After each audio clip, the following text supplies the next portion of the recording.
Salut les amis, c'est Isa, j'espère que vous allez bien, je suis de retour et aujourd'hui je suis de retour avec un petit challenge perso. J'aime bien me faire des challenges. J'ai décidé de refaire une tentative à l'artomancie. J'appelle ça moi, hein, c'est moi, ça n'existe pas en fait, hein. C'est moi qui appelle ça l'artomancie parce que c'est l'art de lire de lire l'avenir dans l'art. L'art de lire l'avenir dans l'art. Non, alors du coup, au lieu de cartomancie, j'ai mis artomancie. Voilà. Alors j'ai créé trois dessins que je vais vous montrer dans 2 minutes. Là, j'ai créé trois dessins et donc trois choix. Donc vous allez devoir choisir votre dessin, n'est-ce pas? Et moi, je vais vous canaliser trois messages à partir de ces trois dessins et à partir également d'une carte, une seule carte du Dixit ici. Ok? Voilà, voilà. Donc, quel genre de message ce sera? Je ne sais pas. On verra. Là, c'est général. Ok? Alors, c'est parti. Je vous montre là de suite les trois dessins que j'ai canalisés pour vous. Choix 1, choix 2 et choix 3. Groupe 1, groupe 2, groupe 3. Et je vous invite à faire votre choix. Et on va aller tout de suite au groupe numéro Uno. Allez, c'est parti. Coucou, groupe 1. Allez, c'est parti pour toi. Alors, je te montre ton dessin. Pour le moment, je te montre ton dessin. Et je vais canaliser à partir de ce dessin. Donc, je vais te dire ce qui me vient pour toi comme message à partir de ce dessin. Alors, la première chose qui me vient, c'est il est possible que tu entendes prochainement ou que tu aies entendu déjà dans un futur plus ou moins proche, quelque chose qui t'a fait mal au cœur, quelque chose qui t'a laissé un peu amer. Quelque chose qui a pu provoquer en toi une forme de dégoût, j'entends. Euh, Quelque chose qui est venu d'une personne qui te tient à cœur. Ça peut être ton autre, ça peut être quelqu'un de ta famille, ça peut être quelqu'un, un ou des amis. Il y a pu ici avoir l'idée de parler dans ton dos, quelqu'un qui aurait parlé dans ton dos et qui aurait pu te faire du mal et qui te rend ou qui t'a rendu depuis qui t'a mis dans une forme d'hypervigilance. Quelque chose qui t'a fait de la peine. Ça peut être une personne qui a dit des choses de toi, qui a dit de toi peut-être que tu étais bizarre, que tu étais étrange, que tu avais un fonctionnement particulier. Si tu es un ou une artiste, il y a pu avoir des critiques au niveau de ton art, de ce que tu fais, de ta musique, de tes dessins, de ta poésie, ou ça peut être tout simplement, j'entends l'art et la manière. L'art et la manière, j'entends il a l'art et la manière, ou elle a l'art et la manière. Donc ça peut être l'idée de l'art de faire quelque chose, tu vois, ta manière de faire quelque chose, ta manière de dire quelque chose qui a pu déplaire, qui peut déplaire, qui peut être critiqué. Et c'est pas des critiques positives pour moi parce que c'est quelque chose qui t'a fait du mal euh, ou qui te fait du mal. C'est quelque chose que tu as pu entendre il y a longtemps en arrière. Ça a pu être récent.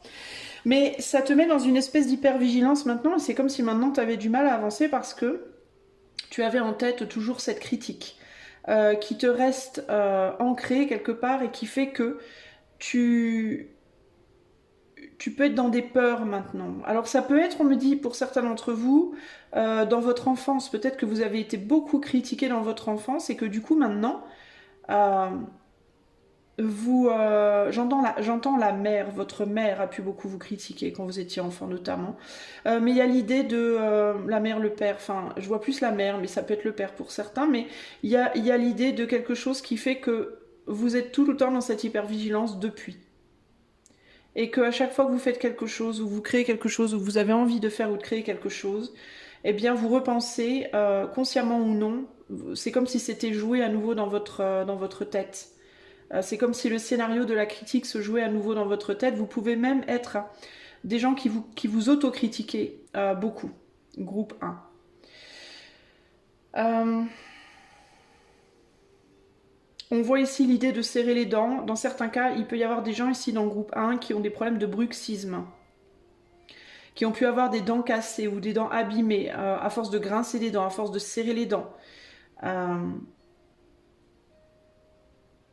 serrer les dents, grincer les dents par rapport à des critiques, encore une fois, par rapport à des choses qu'on a pu vous dire. Peut-être que vous avez beaucoup retenu votre mal-être, votre souffrance, vous en avez peut-être pas parlé ou à très peu de gens. Et il y a vraiment l'idée ici de je dis rien mais je vois tout, je dis rien mais j'entends tout, je suis très au courant, je suis pas dupe, hein. Vous n'êtes pas dupe. Alors si c'est, dans certains cas, ça peut être aussi une personne autour de vous de laquelle vous parlez ou de laquelle vous avez parlé, quelque chose a pu venir aux oreilles de cette personne et cette personne ne vous le dit pas mais le sait. D'accord?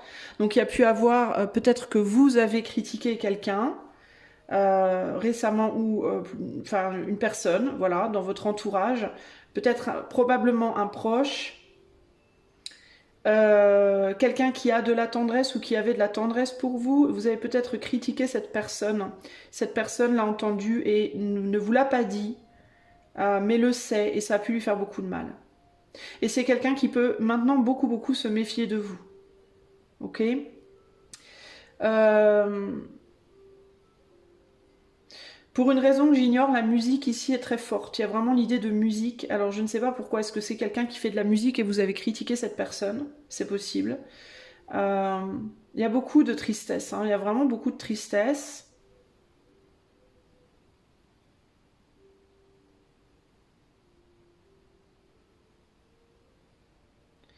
J'essaie de voir ce qui me vient d'autre. Peut-être aussi que vous avez critiqué l'ego de quelqu'un, le fait qu'une personne soit beaucoup dans son ego. Peut-être vous avez dit que quelqu'un pensait qu'à lui, qu'à elle. Euh,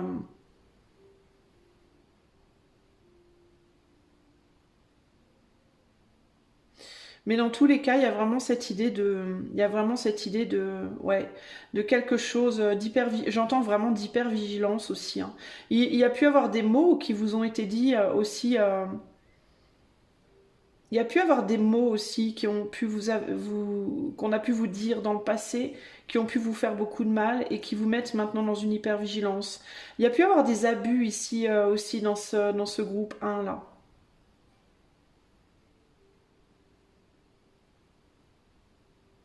J'ai des gens très assez originaux, assez créatifs et originaux dans ce groupe 1.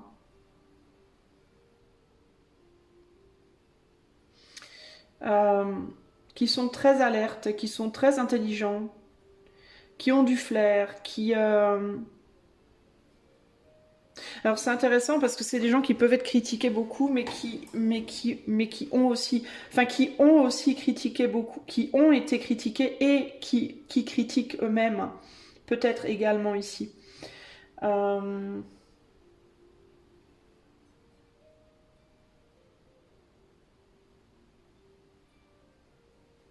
Il y a un côté rêveur aussi.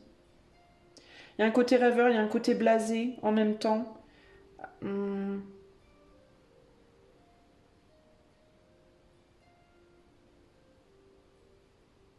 Il peut y avoir une colère renfermée, une colère refoulée en vous ou chez la personne dont vous avez parlé également.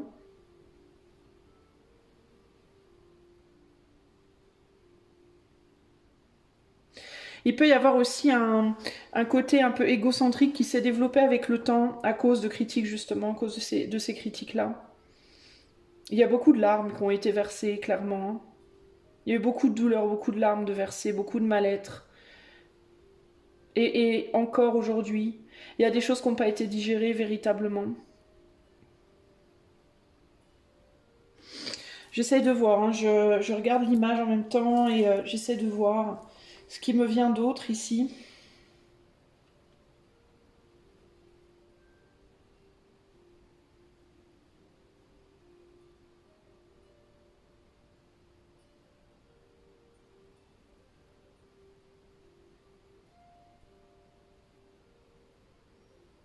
Ouais, il me vient là le fait de garder le goût de quelque chose.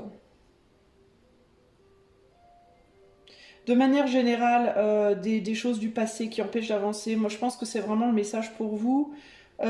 Ici, avec cette image-là, c'est vraiment... il y a besoin de digérer des choses qui n'ont pas été digérées.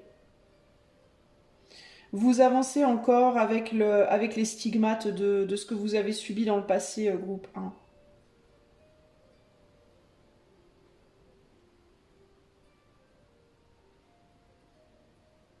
peut y avoir des problèmes aussi au niveau du nez. Il peut y avoir des problèmes une difficulté aussi à ressentir les choses, une difficulté à entendre son instinct, son intuition et son instinct.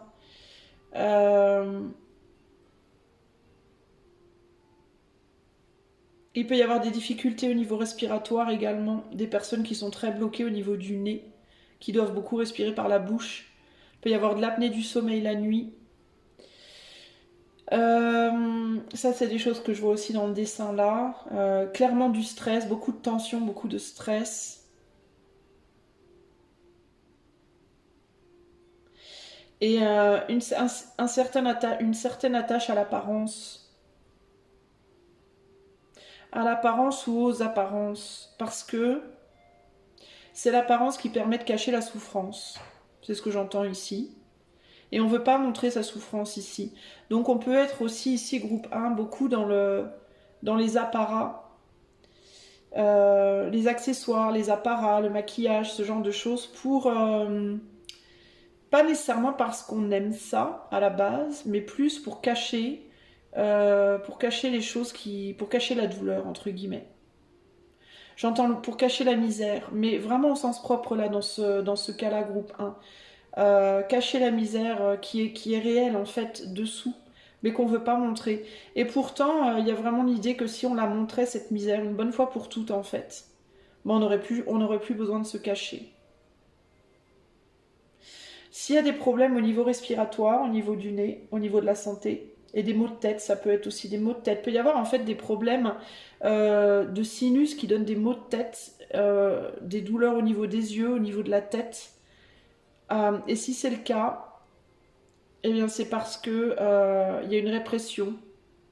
Il y a des choses qui sont réprimées, qui n'arrivent pas à sortir, qui n'arrivent pas à s'évacuer. Et c'est symptomatique de choses réprimées en dedans, à l'intérieur de soi, au niveau mental pour moi. Parce qu'on ne veut pas ouvrir la bouche, on ne veut pas dire les choses, on ne veut pas verbaliser les choses. Et si c'est une personne autour de vous qui ressent ça, pour moi c'est pareil, hein, c'est quelqu'un qui ne verbalise pas, qui réprime tout. Il y a aussi beaucoup de fatigue chez cette personne, c'est quelqu'un qui est très très fatigué également. Vraiment très fatigué. Et qui peut être fatigué de cette hypervigilance aussi. Le fait d'être dans une hypervigilance constante comme ça peut terriblement fatiguer cette personne.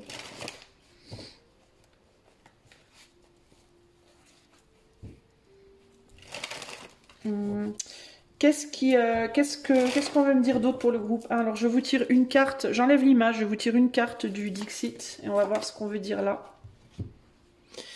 Et on a un mouton ici qui porte un fusil et qui se touche la tête comme s'il avait mal à la tête. Justement, je vous parlais de maux de tête ici. Il peut vraiment y avoir une idée de maux de tête ici. Hein. Alors, je vais vous mettre un peu les deux images là. Je vais vous mettre celle-là ici et l'autre à côté. D'accord ?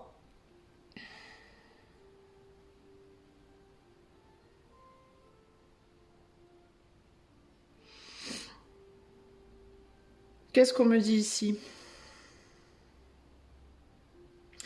J'entends ici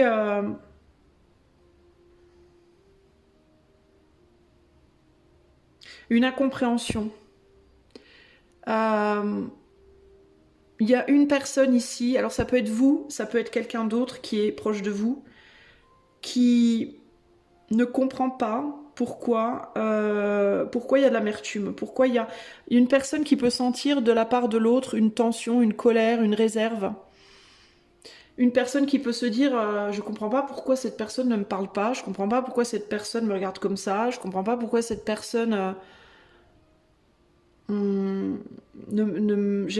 qui peut se sentir jugée, critiquée. Encore une fois, on est toujours dans cette idée de jugement et de critique, et ne pas savoir pourquoi. Eh bien, c'est parce que la personne, elle sait des choses. Elle a entendu des choses. Elle a entendu des choses qui font que... Ça m'est vraiment répété, cette idée de... On a parlé de vous. On a parlé de vous à quelqu'un en mal. Et cette personne, elle l'a cru. Je pense qu'elle l'a cru. Ce qu'on a dit, je pense qu'elle le croit. Sinon, c'est vous qui avez parlé de quelqu'un en mal. Et c'est vous qui avez parlé d'une personne en mal et on l'a dit à cette personne et cette personne le croit. Cette personne croit que c'est vrai. J'entends bon petit soldat avec cette carte ici. Peut-être que vous... Peut-être que quelqu'un a dit à une personne de votre entourage que vous n'étiez pas le bon petit soldat que vous faites croire que vous êtes. Peut-être que cette personne qui serre les dents là, qui elle-même a des problèmes par rapport à la critique, peut-être que cette personne pense de vous que vous n'êtes pas le bon petit soldat que vous pensez être, ou que vous dites que vous êtes, que vous n'êtes pas aussi innocent, innocente, que vous n'êtes pas un bon petit soldat, que vous n'êtes pas... Voilà, que vous avez fait des bêtises, que vous avez désobéi, que vous vous êtes mal comporté, ou Dieu sait quoi, mais ne le dit pas. Et je pense que la raison de ça, c'est que cette personne, elle se voit en vous dans le passé. Si c'est une personne qui vous critique, si c'est une personne qui vous regarde et ne dit pas ce qu'elle pense réellement, mais ne pense pas du bien de vous, cette personne, elle se voit en vous, je pense. Comme elle était avant, quand elle était encore, entre guillemets, innocente et gentille et douce, etc., etc. Si c'est vous qui regardez quelqu'un et qui serrez les dents parce que vous avez envie d'étrangler cette personne, il est possible que ce qui vous agace chez cette personne, c'est que vous, consciemment ou inconsciemment, vous voyez en elle quand vous étiez plus jeune, quand vous étiez en arrière dans le temps, quand vous étiez plus doux, plus soft, plus malléable. Il y a vraiment l'idée des choses qui agacent. J'entends vraiment cette idée d'agacement. Je serre les dents, ça m'agace, bon sang que ça m'agace. Peut-être que c'est l'obéissance de quelqu'un qui vous agace. Le fait que quelqu'un veuille faire les choses dans l'ordre, le fait que quelqu'un veuille faire les choses de manière droite, de manière... vous voyez, de manière obéissante, de manière, pure, entre guillemets. Une personne qui serait, entre guillemets, le mouton, quoi. Un gentil mouton, vous voyez. Et il peut y avoir un agacement aussi parce que, alors je sais pas si c'est vous hein, ou qui êtes comme ça, là, comme ce mouton entre guillemets dans les yeux de quelqu'un d'autre, ou si c'est quelqu'un d'autre qui est comme ça dans vos yeux à vous, mais la personne qui se positionne comme ça en bon petit soldat, en personne gentille, douce, qui fait ce qu'on lui demande, qui essaie de faire les choses bien, qui se casse la tête, même j'ai l'impression pour faire les choses bien, peut agacer l'autre parce que l'autre peut avoir aussi un mélange de tendresse et en même temps d'agacement. Vous voyez, en même temps, ce mouton, je l'aime, et en même temps, ce mouton me gonfle parce que, parce que c'est un mouton, quoi. Vous voyez et moi, je suis plus un mouton, je suis plus un loup ou une louve maintenant. Hein. Alors, ça peut être vous, le loup ou la louve, ou ça peut être quelqu'un d'autre, mais il y a l'idée ici de... en même temps, une envie de... Comme si cette personne, que ce soit vous ou quelqu'un d'autre, avait en même temps envie de croquer ce mouton et en même temps envie de le croquer par amour et en même temps par haine. Vous voyez, pas par haine, mais par agacement. Donc c'est très délicat en fait la situation et le mouton ne comprend pas clairement pourquoi l'autre ressent ça. Et pourquoi l'autre ressent ça? Parce que le mouton, à un moment donné, a peut-être fait une bêtise, a peut-être parlé de l'autre à quelqu'un, ou a peut-être fait quelque chose ou dit quelque chose qui allait à l'encontre de son apparence de mouton, et que l'autre a entendu. Et du coup, ça crée un agacement parce que l'autre peut avoir le sentiment que le mouton n'est pas un vrai mouton. Que le mouton, en réalité, n'est pas si gentil que ça. Il peut y avoir aussi l'idée de le mouton se montre en mouton devant tout le monde, mais en privé, c'est pas la même chose. Vous voyez et du coup, on est agacé. Donc là, en fait, le conseil, clairement, ce serait il est peut-être temps de dire les choses. Puis c'est intéressant parce que là, je voyais du blé tout à l'heure autour du mouton, mais maintenant, je vois des flammes, je vois le feu.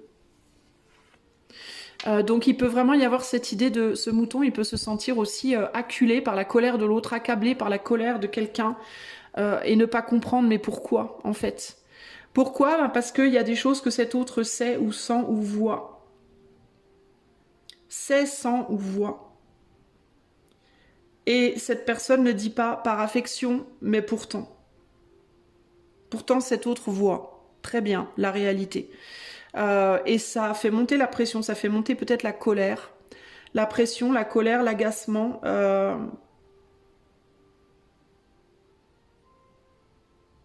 Mais on ne le dit pas, on serre les dents. Parce qu'on ne veut pas que la parole fasse mal. Pour autant, voilà.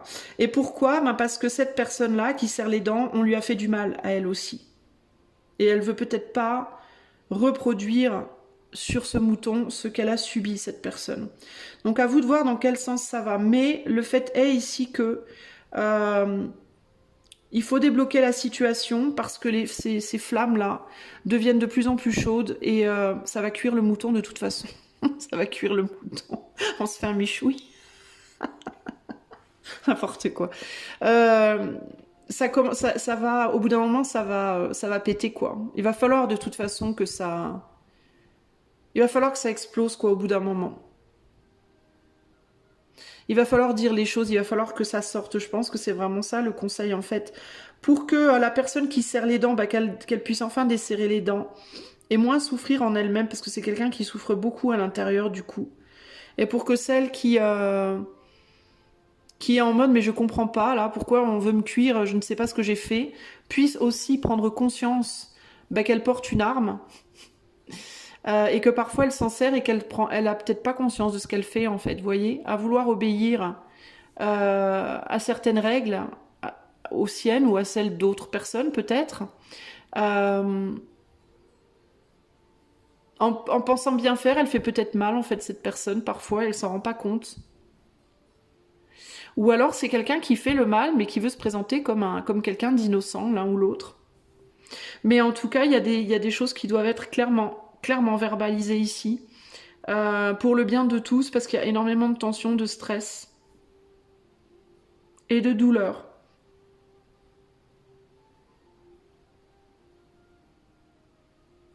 Ouais, il y a vraiment cette idée de moitié. Alors ça peut être votre moitié, on me dit dans certains cas, ça peut être véritablement votre autre, cette personne. Si vous êtes en couple. Euh, Dans d'autres cas, ça peut être un ami, une amie, c'est quelqu'un de proche, de familial, de proche, mais avec qui vous êtes vraiment cul et chemise, entre guillemets. Vous vous entendez très très bien. Mais on dirait qu'il y en a un aussi qui a le dessus au niveau de la parole, qui parle plus que l'autre, qui veut peut-être toujours avoir le monopole de la parole, mais pourtant paraître gentil, bien, beau, doux.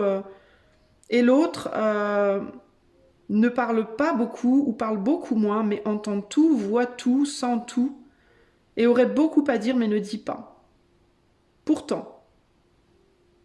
Et l'autre a ou bien a beaucoup souffert, ou alors est en train de beaucoup souffrir, ou les deux.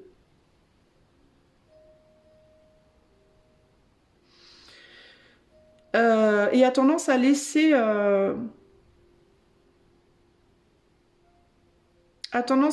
l'autre s'exprimer. Et l'autre s'exprime, donc le mouton là. Peut-être beaucoup plus, mais en mode innocent ou innocente.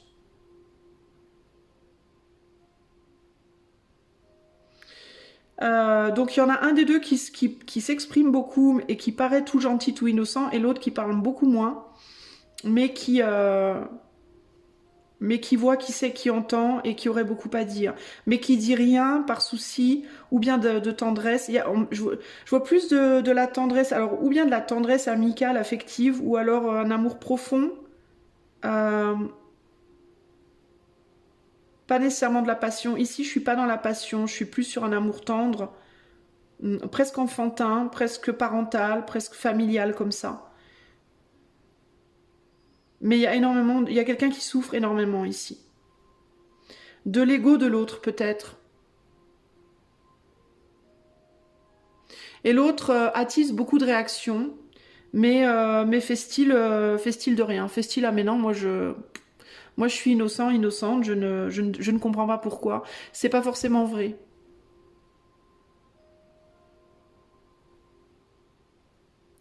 Voilà les amis. Donc ici, le conseil, c'est vraiment, il faut parler. Si vous vous reconnaissez dans la personne qui aurait beaucoup à dire mais qui dit rien, je pense qu'il faut parler. Si vous vous reconnaissez dans la personne ici qui fait style... qui fait style de pas y toucher, mais qui pourtant peut-être... Alors, ou bien sait, mais fait style de rien, ou alors véritablement on pense être innocent ou innocente. Il y a un besoin quand même de... Ben, il y a un besoin de discuter, quoi. Il y a un besoin de discuter avec cette autre personne pour se rendre compte des choses. Il peut y avoir aussi une personne qui prend le devant et qui efface l'autre. L'autre peut se sentir effacé, insignifiant.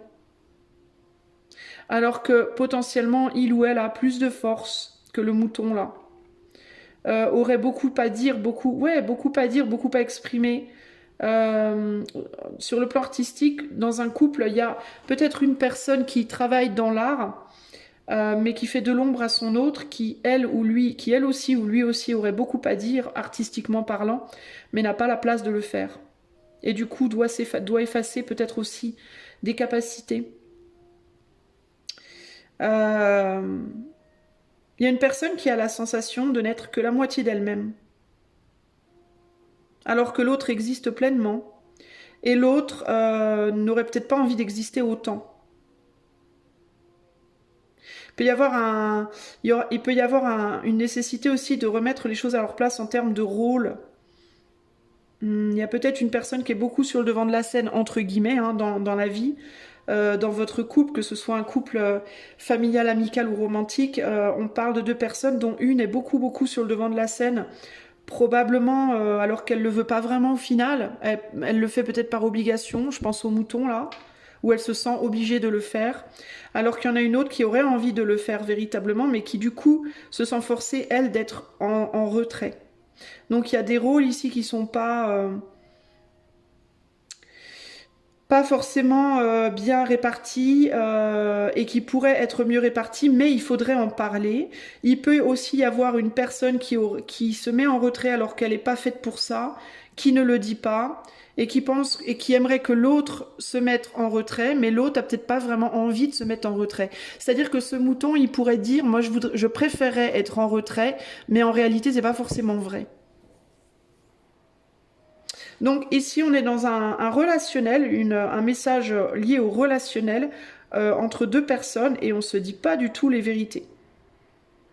Mais probablement parce qu'on ne se les dit pas déjà à soi-même à la base. Et comme on ne se les dit pas à soi-même, c'est difficile de les dire à l'autre, quoi. Vous voyez ? Voilà pour vous, groupe numéro 1. J'espère que ce message vous aura parlé. Donc à bon entendeur. Peut-être réfléchissez-y. Et si vous voulez une cartomancie, un coaching ou une artomancie, je peux faire ça également. Vous pouvez faire la demande par le site dont le lien est en barre de description. Et je vous fais des gros bisous, moi, et je vous retrouve bientôt pour de nouvelles aventures. Ciao, ciao. Groupe numéro 2. Hello, groupe numéro 2. Alors, on va commencer, groupe numéro 2, avec votre image que je vais vous mettre sur l'écran là maintenant. On va faire d'abord comme ça, et puis ensuite je vous mettrai... je tirerai une carte du Dixit et je vous mettrai les deux images côte à côte et je compléterai avec le Dixit. Alors voici déjà votre image, celle que vous avez choisie, et je vais essayer de vous dire ce qui me vient. Alors ici, on voit clairement sur cette image une personne qui a, il semble, sa main sur l'épaule d'une autre. Alors l'autre, c'est intéressant parce que elle ressemble pas trop à une personne, elle ressemble plus à un petit animal, pour moi en tout cas. Et ça me fait penser à un petit ours ou un petit... Ouais, ça peut être un petit ours, ça peut être un petit je sais pas quoi. Et on a la sensation que cette personne, la grande personne là, prend soin de l'autre, a mis sa main sur l'épaule et prend soin de l'autre. Il me vient ici le fait de sécher des larmes aussi. Alors, est-ce que on parle d'une personne ici qui prend soin de vous, ou est-ce qu'on parle de vous qui prenez soin de quelqu'un? C'est possible. La petite personne, ça peut être aussi un enfant, ça peut représenter un enfant, ça peut représenter une personne que vous pensez être inférieure à vous d'une manière ou d'une autre. Ça peut être inférieur en taille, véritablement, mais ça peut aussi être inférieur, je ne sais pas.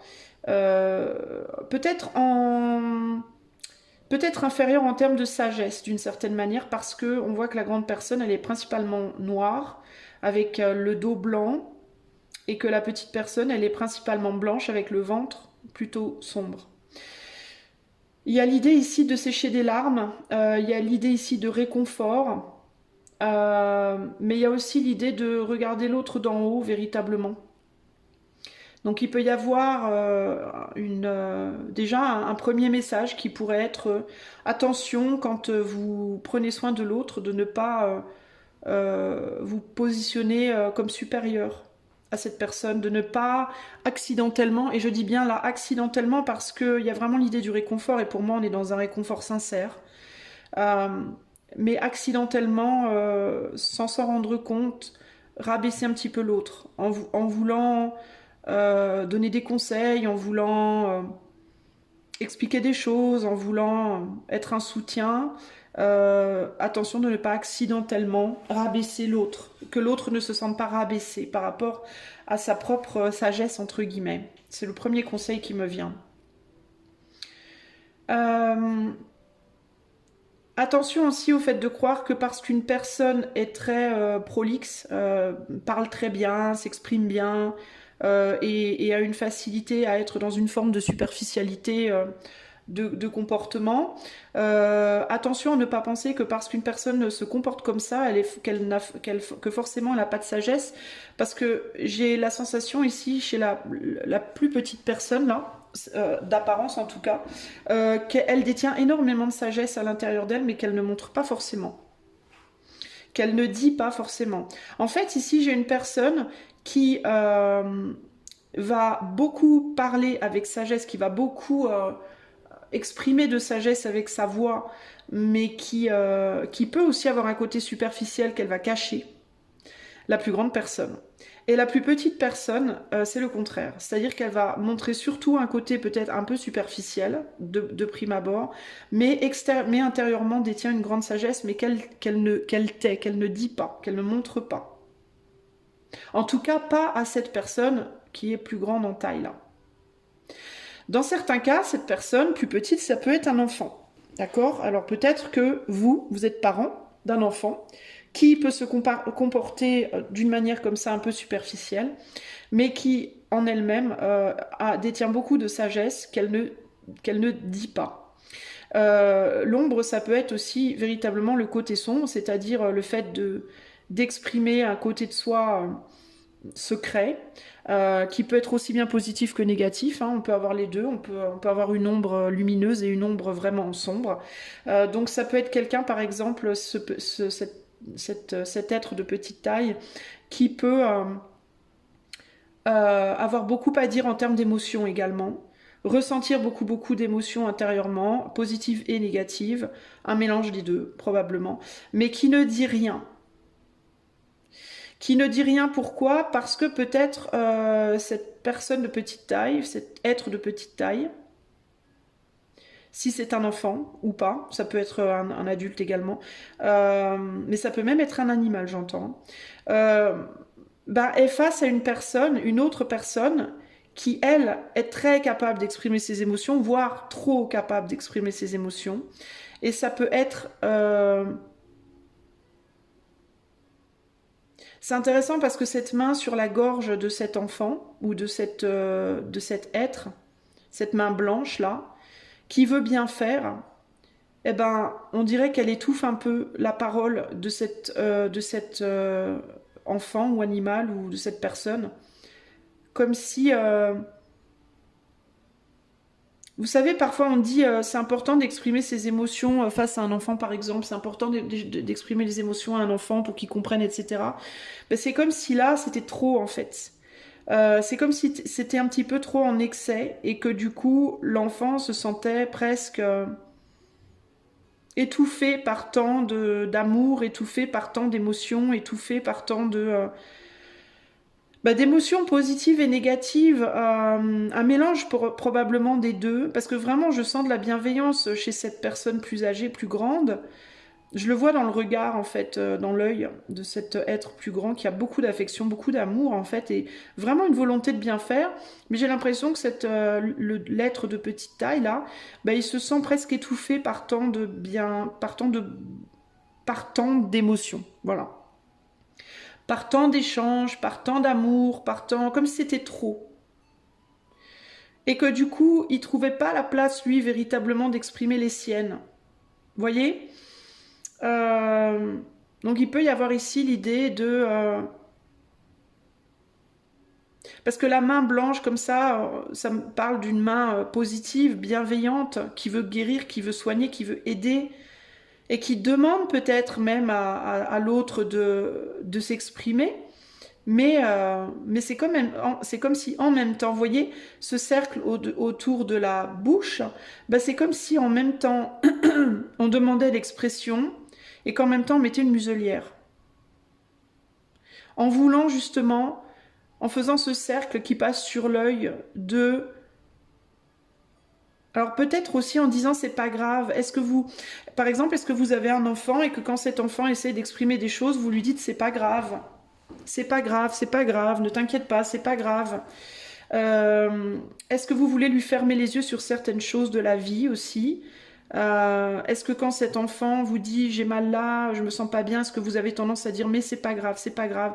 Et en pensant bien faire dans le sens ne pas vouloir déclencher chez cet enfant ou empirer ou des émotions qui vous paraissent négatives, peut-être parce que vous savez pas répondre, peut-être, vous voyez, mais qu'en réalité, ben, ça empêche cet enfant d'exprimer des choses. Il peut y avoir ce côté-là, vous voyez, qui ressort là. Alors, encore une fois, ça peut être avec un enfant, mais vous pouvez le faire aussi avec un adulte sans faire exprès, vous pouvez le faire avec un animal même, hein, sans faire exprès. Hein.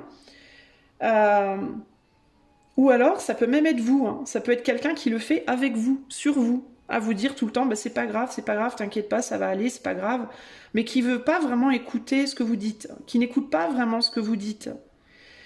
Euh, Et c'est pas pour mal faire, c'est dans une volonté de bien faire, peut-être parce que vous-même, vous avez du mal à montrer réellement. Est-ce que vous-même, vous exprimez des émotions parce que on voit bien que vous avez, alors vous ou l'autre, la grande personne, on va dire, exprime des émotions, mais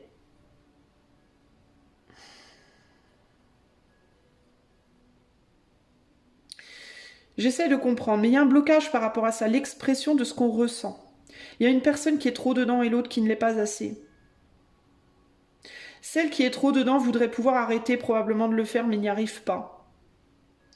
Et celle qui n'est pas assez dedans voudrait bien pouvoir le faire, mais n'y arrive pas. Pour moi, c'est vraiment ça l'idée ici. Et il y en a une qui muselle l'autre sans s'en rendre compte. Qui veut pas aussi que l'autre voit des choses trop dures. Mais c'est paradoxal, parce que c'est comme si en même temps, la grande personne ne voulait pas que la petite voie des choses dures, ou ressente des choses dures, mais que paradoxalement, cette grande personne, elle arrive tellement bien à exprimer les choses que les choses dures, elle les voit quand même au final. Donc c'est très bizarre en fait, cette idée de vouloir absolument bien faire et puis en fait de faire tout le contraire d'une certaine manière sans s'en rendre compte. Et l'autre n'arrive pas à exprimer, l'autre ne peut rien exprimer. Il peut y avoir aussi l'idée ici de je veux pas que tu vois parce que je pense que tu sauras pas gérer. Tu seras pas capable de gérer. T'as pas les capacités. Alors que pour moi, cette personne plus petite, elle a tout à fait les capacités. Elle est très capable de gérer. Mais on lui donne pas la confiance. On veut la surprotéger. Il y a une forme de surprotection dans la non-protection. C'est très bizarre en fait. Hein. Euh,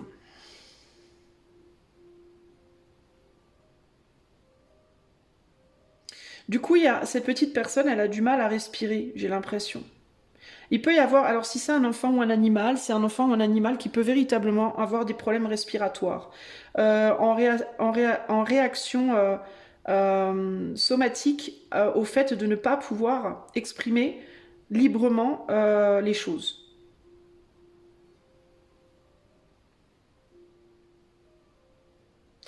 Chez cette grande personne, il y a beaucoup d'inquiétude.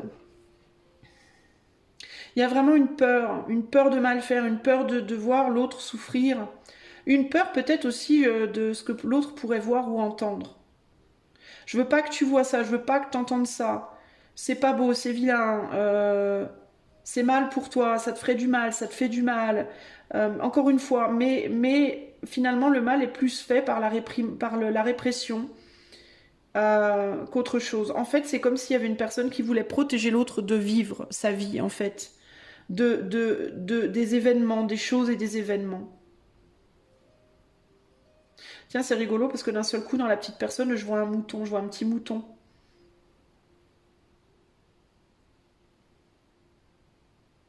Et le grand se positionnerait un peu comme un berger ou une bergère, voyez, qui veut à tout prix protéger ses moutons, mais qui reconnaît, j'entends aussi là, mais qui reconnaît peut-être pas le loup dans le mouton aussi, parce que le mouton n'est pas que mouton, le mouton a du loup également.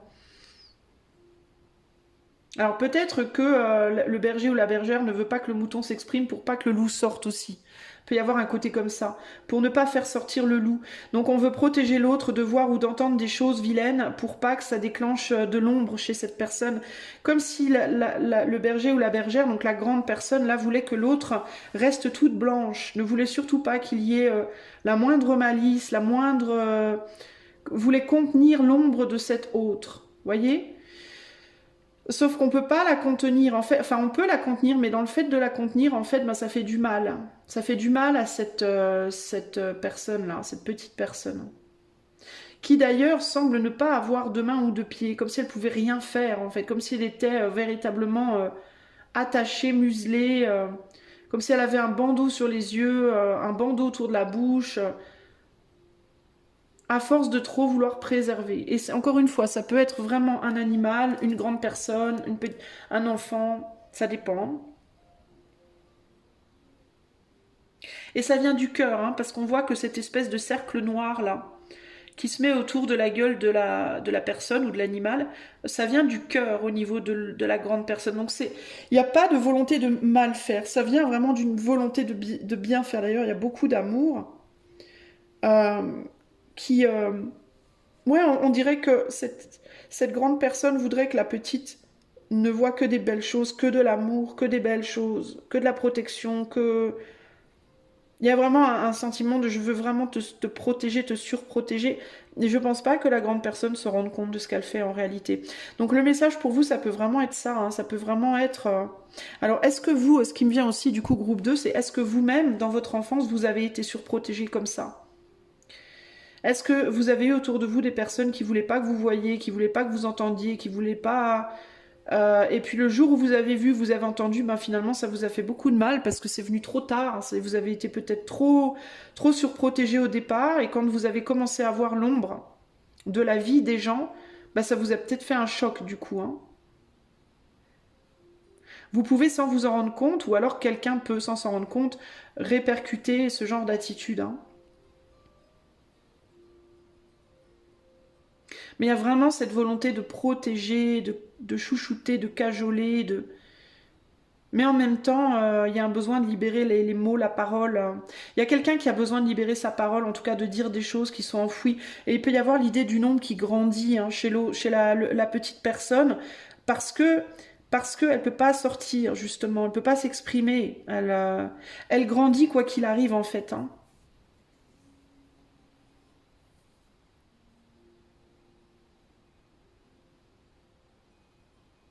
Il y a l'idée aussi que cette personne, elle entend des choses. Même si on essaie de l'en protéger, elle entend quand même des choses.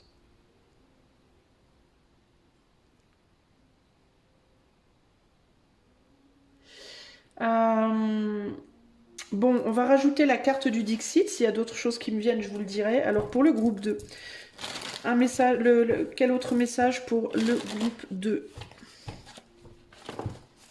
Quel autre message pour le groupe 2? Allez. Ah ah. Ouais, là il y a vraiment des idées. Il y a des idées qui sont pas exprimées là, clairement. Hein.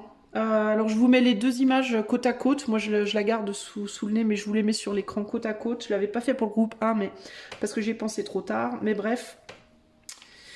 Ben,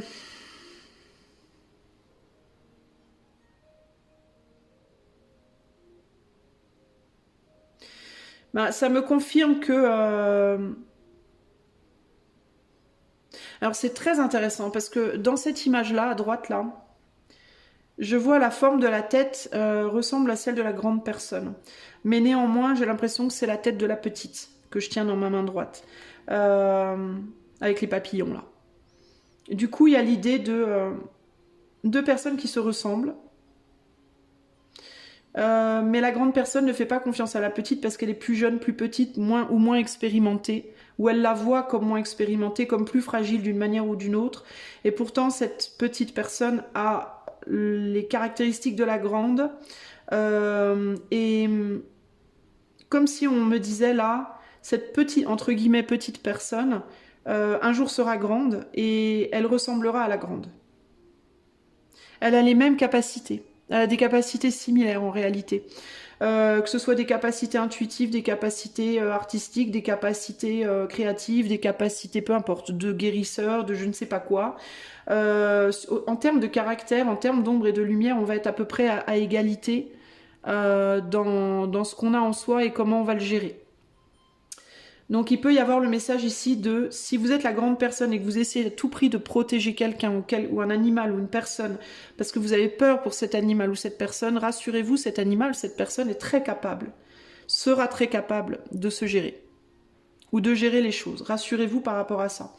Essayez de faire un peu plus confiance, essayez de cacher un peu moins les choses parce que de l'ombre chez cette personne, il y en aura forcément de toute façon, quoi que vous fassiez.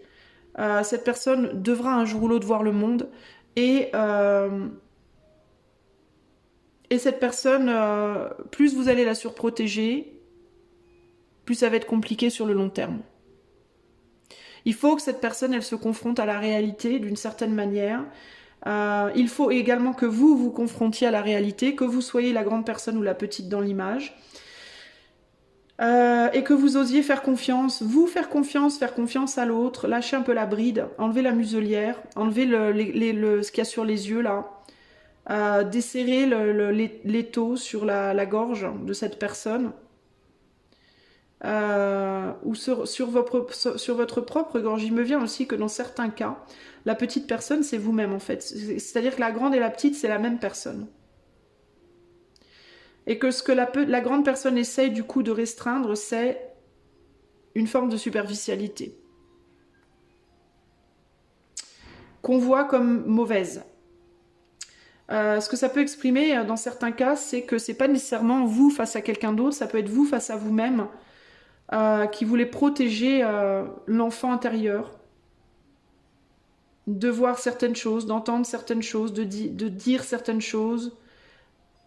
Et on vous dit bah, arrêtez de vous surprotéger quoi. Donc ça peut être je veux pas sortir de chez moi, je veux pas voir des vilaines choses à la télé, je veux pas participer au monde, je veux pas dire des choses mauvaises. Il peut y avoir ici l'idée d'un trop grand contrôle au nom du bien, donc de manière bien fondée, mais qui au final fait plus de mal finalement que s'il n'y avait pas de contrôle.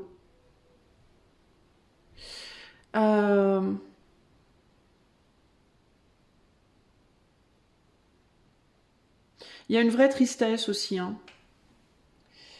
Ici, dans cette restriction, il y a une vraie tristesse dans cette restriction.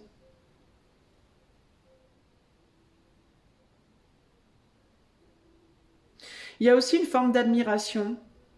En même temps, cette personne qui est plus petite là, ou cet animal, ou je ne sais pas, en même temps se sent très restreint, en même temps est beaucoup dans l'admiration de la grande. Donc c'est des émotions qui sont très difficiles, très emmêlées. Ce côté en même temps je me sens réprimée et en même temps je suis dans l'admiration. Est-ce qu'il n'y a pas un petit syndrome de Stockholm ici ? Est-ce que vous aviez pas dans votre enfance un petit syndrome de Stockholm avec une personne qui se plaçait comme ça au-dessus de vous, qui voulait vous protéger, mais qui en voulant vous protéger, finalement vous faisait du mal, sans le vouloir évidemment, hein, mais est-ce que Vous ne provoquez pas un petit syndrome de Stockholm chez un de vos enfants ou votre animal ou je ne sais pas quoi, en voulant être trop restrictif et pourtant votre enfant vous aime, votre animal vous aime, cette autre personne vous aime, voyez. Euh, mais il y a un côté comme ça un peu... on dirait que cette autre personne développe un peu comme ça un amour-haine. Alors j'essaie pas de vous faire peur, hein, je vous dis vraiment ce que je ressens. Et évidemment, à prendre à titre indicatif, ce n'est qu'une guidance et vous seul saurez mieux que moi hein, ce qui se passe. Mais il peut y avoir un côté un peu amour-haine comme ça qui se développe parce que ben, d'un côté vous êtes perçu comme extrêmement gentil, aimant, protecteur, protectrice, mais de l'autre comme restrictif. Vous voyez?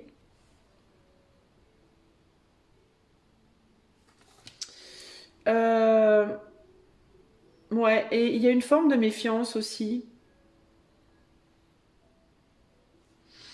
Il y a une forme de méfiance qui se crée. En fait, j'ai l'impression que vous avez affaire à quelqu'un de beaucoup plus intelligent et de beaucoup plus perceptif et intuitif ou intuitive que vous ne le pensez, garçon ou fille. Euh, Parce que c'est quelqu'un, si c'est un enfant ou un adulte, c'est quelqu'un qui est très très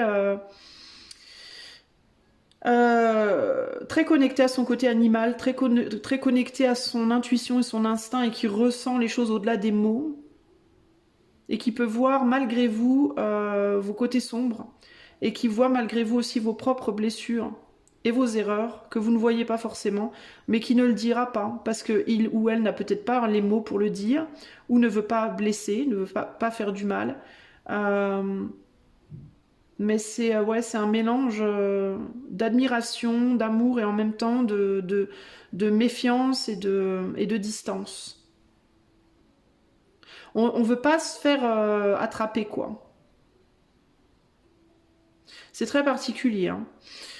Il est possible aussi qu'on ait mis des idées dans la tête de cet enfant ou de cette personne, pas forcément vous, mais d'autres personnes ont pu aussi mettre des idées dont vous n'avez, vous, pas conscience.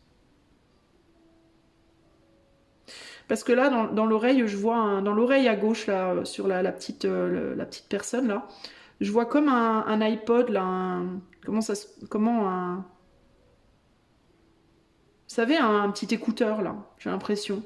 Comme si on parlait à distance à cette personne et qu'on lui disait fais ci, fais ça, comporte-toi comme ci, comporte-toi comme ça. Et avec les papillons, là, ça me fait penser à des choses qui viendraient de l'éther, hein, comme si, ouais. Alors, où c'est quelqu'un, ça peut être quelqu'un qui est très, très connecté et qui ressent des choses. Mais ça peut être quelqu'un aussi à qui on a dit des choses. Fais ci, ne fais pas ça. Une forme d'influence, vous voyez? Ce qui est intéressant aussi, c'est qu'on n'a pas de cheveux là. Et on n'a pas de cheveux non plus de l'autre côté, à droite ni à gauche. Les cheveux, ça parle de sagesse, normalement, d'expérience et de sagesse. Ça parle aussi de caractère. Euh, donc, est-ce qu'on est influencé? C'est possible également par des choses extérieures.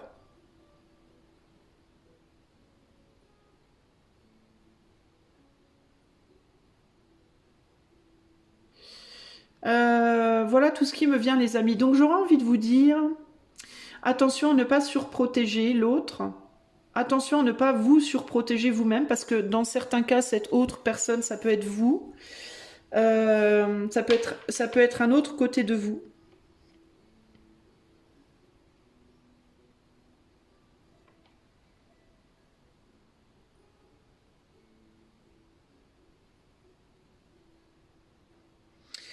Attention à ne pas surprotéger vos propres actions, ne pas oser agir par peur de mal faire, qui peut se répercuter sur les personnes autour de vous, sur le fait que vous empêcheriez les autres d'agir, par peur qu'ils se fassent du mal, par peur de mal faire également, peut-être.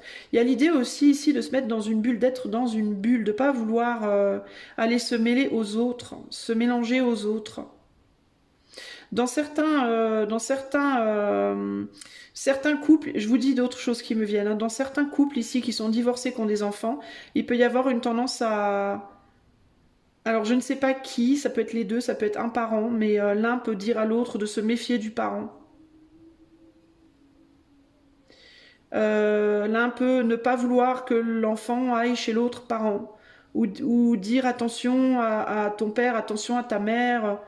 Ne dis pas à ton père, ne dis pas à ta mère. Il peut y avoir des choses comme ça, hein. Ne dis pas certaines choses. Ça peut être par souci de bien faire. Euh, Parce que il n'accepterait pas, elle n'accepterait pas, ou il n'aimerait pas, ou je sais pas quoi. Euh,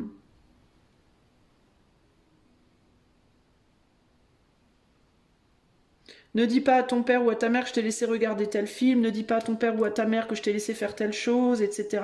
Ça nous regarde, ce n'est que toi et moi, ça regarde personne d'autre. Vous voyez, il peut y avoir des secrets et des envies que les choses ne soient pas dites.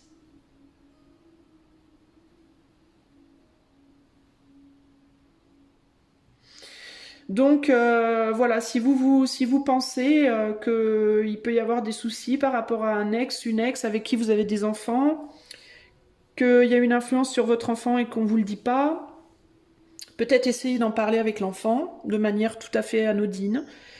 Essayez de voir si toutefois il peut y avoir des problématiques comme ça. Pardon. Euh, Sinon vous, hein, peut-être que vous le faites et vous vous en rendez pas vraiment compte. Mais dans tous les cas, il y a vraiment l'idée il y a vraiment l'idée comme ça de secret possible aussi, hein. C'est à peu près tout ce qui me vient là.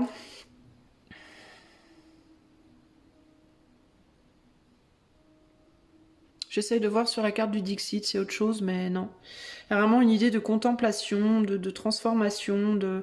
Peut-être aussi que dans la tête de cette personne plus petite, cet enfant, cette personne, cet animal, je sais pas, il se passe des choses, il y a des choses qui se transforment sans que vous vous en rendiez compte. Il y a vraiment l'idée d'un monde intérieur qui est beaucoup plus important que ce qui est dit, hein.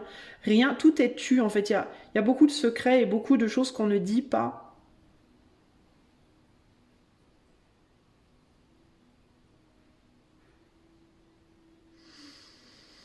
Ouais, il faut peut-être essayer d'investiguer un petit peu si c'est dans le cadre d'un couple avec des enfants. Sinon, faites attention, ouais, à pas surprotéger l'autre, à pas surprotéger votre animal aussi si vous avez un animal, parce que ça peut aussi être votre animal. Et aussi à ne pas vous surprotéger vous, à oser sortir de chez vous, sortir de votre bulle, oser vous confronter au monde, oser faire des choses, en comprenant que d'essayer de vous surprotéger, ça ne vous protégera pas. En fait, ça va juste faire grandir en vous votre ombre, en fait, euh, puisque vous êtes dans l'ombre. Vous voyez ce que je veux dire? Et vous avez besoin du soleil, de la lumière, du monde extérieur, des échanges aussi. Ça va juste créer des déséquilibres en vous qui peuvent vous faire du mal au long terme, quoi, hein. Et pareil avec un enfant ou une tierce personne. Si vous êtes en couple avec quelqu'un, vous voulez jamais que votre autre sorte, vous voulez pas que votre autre regarde d'autres filles ou d'autres gars ou aille au ciné ou je sais pas quoi ou joue au jeu ou genre j'en sais rien moi. Mais cette idée voilà de vouloir surprotéger, protéger à tout prix. Je veux pas que t'entendes, je veux pas que tu vois, je veux pas que tu saches, je veux pas que tu dises, etc., etc. Euh, Bah c'est pas très, c'est détrimental en fait hein, sur le long terme clairement. Même si à la base on dirait vraiment que ça vient d'un bon fond. Et attention à l'influence aussi que une tierce personne pourrait avoir sur vous dans une tentative de vous surprotéger ou dans le cadre d'un couple avec des enfants ou attention à une personne qui pourrait comme ça vouloir à tout prix museler l'autre, cacher à la vue de l'autre des choses, etc. Dans un espoir de pas...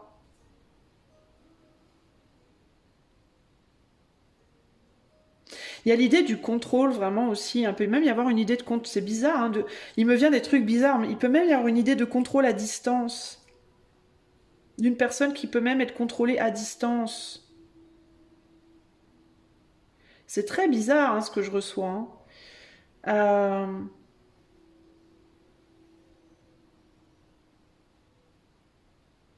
d'une personne qui pourrait être influencée par une autre.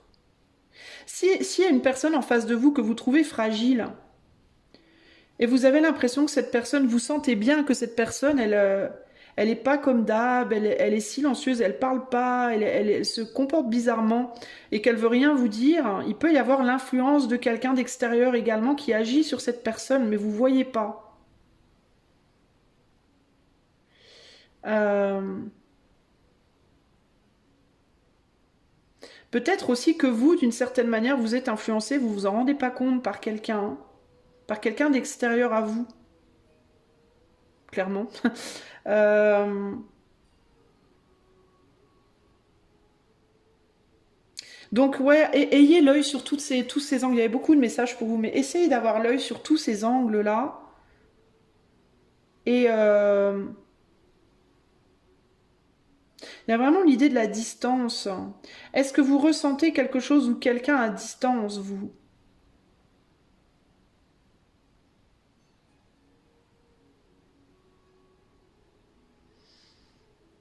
Ouais, je sais pas, c'est étrange. Il y a l'idée de la méfiance, de se méfier de quelqu'un. Alors à tort ou à raison, ça je ne sais pas, mais il y a l'idée de...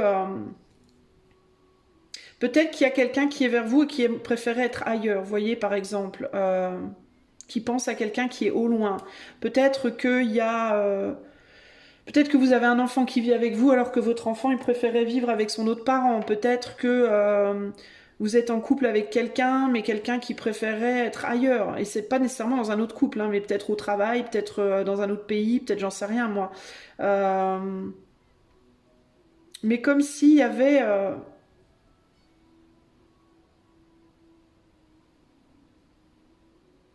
ouais, je sais pas, quelqu'un qui manquait peut-être, une personne qui manque. À laquelle on pense, à laquelle votre autre pense, ou pas nécessairement romantique, hein, ça peut être un parent décédé, ça peut être un ami, ça peut être un boulot, une activité, vous voyez, ça peut être plein de choses. Hein. N'allez pas tout de suite vous dire oh là là ça y est, non non, c'est pas ça que je dis. Hein. Mais il y a comme un manque potentiel, ça peut même être une personne qui est partie, hein, qui est décédée, hein, qui manque et on n'en parle pas. Hein.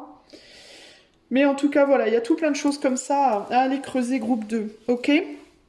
Donc, n'hésitez pas à creuser et à voir ce qui vient. J'espère que ce message vous plaira, enfin vous plaira, vous aidera surtout à avancer.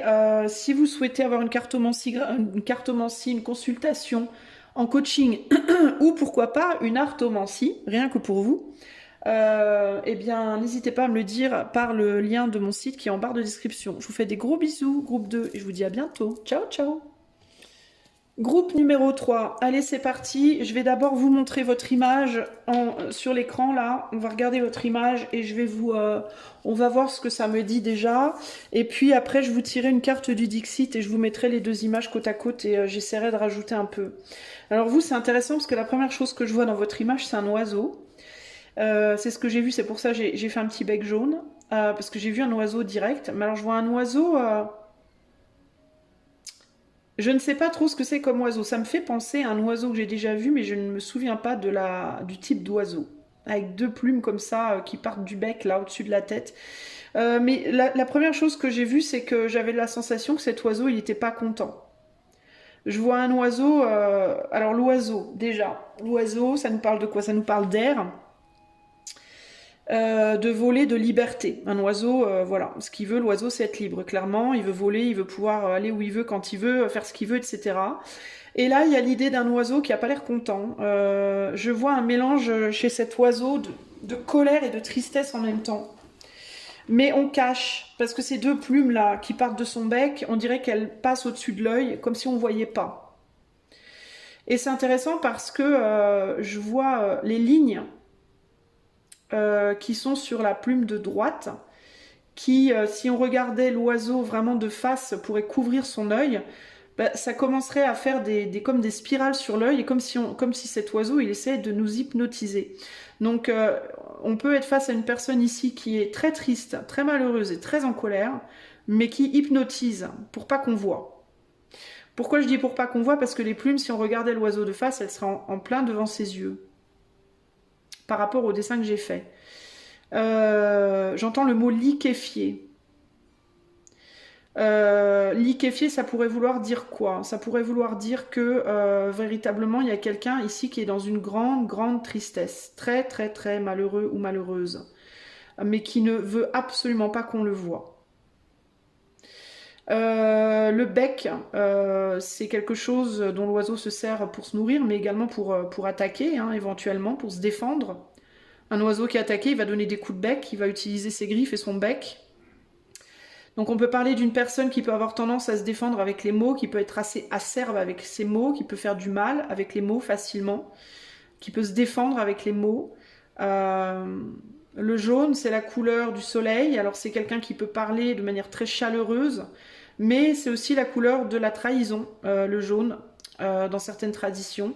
Donc il peut y avoir des mots qui sont faux, il peut y avoir des mensonges, il peut y avoir des mots qui font mal, mais qui ne sont pas forcément voulus. Et il peut y avoir aussi des mots qui font du bien, mais qui ne sont pas forcément voulus. Donc c'est un drôle d'oiseau. Un drôle d'oiseau. Les plumes aussi sur son bec, c'est aussi des plumes d'apparat. Donc il y a un côté chez cette personne très dans l'apparence. Euh, un apparat assez excentrique, j'ai envie de dire. Donc on peut parler de quelqu'un qui est assez excentrique également. Euh, on peut avoir aussi un côté aussi ici, l'air de pas y toucher. Un saint n'y touche ou une sainte n'y touche, vous voyez? En mode, bah non, moi même pas du tout. Alors qu'en fait, bien sûr que si. Vous voyez? Donc il y a un côté très malicieux, très malin, très comme ça. Non, non, mais moi je vais bien, tout va bien, alors que c'est pas forcément vrai, ou alors au contraire, je vais pas bien du tout, alors que c'est pas forcément vrai non plus. Enfin, on sait pas trop à quel sein se vouer avec cet oiseau-là.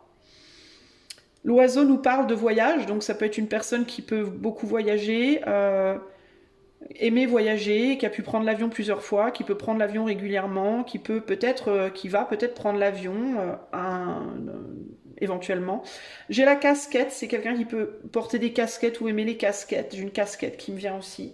J'ai aussi l'idée de se cacher derrière les autres. Euh, ouais. J'ai l'idée aussi de se cacher derrière les autres. C'est-à-dire attendre peut-être que les autres agissent, se cacher derrière les actions des autres, d'une certaine manière. C'est étrange ce qui me vient là, mais il y a la peur de tomber aussi, il y a la peur de tomber, de chuter. Euh, Alors c'est quelqu'un qui peut avoir peur des avions, qui peut avoir peur de voler, mais qui peut avoir peur de chuter de manière générale dans la vie. Qui peut avoir peur de prendre son envol parce qu'il y a une peur de ne pas savoir atterrir. Il peut y avoir le syndrome de l'imposteur ici, il peut y avoir la peur du succès. Euh, un succès qui irait trop loin et qu'on ne pourrait pas gérer, qu'on ne saurait pas gérer ou on ne saurait pas comment atterrir, vous voyez. Euh, il y a quelque chose par rapport à la sexualité également, notamment le sexe féminin, euh, qui peut faire peur. La sexualité peut être quelque chose qui peut faire peur. On peut avoir, si on parle d'un homme ici, ça peut être un homme qui peut avoir peur des femmes ou peur de la sexualité de la femme, peur du pouvoir de la femme, peur du pouvoir d'une femme en particulier. Euh,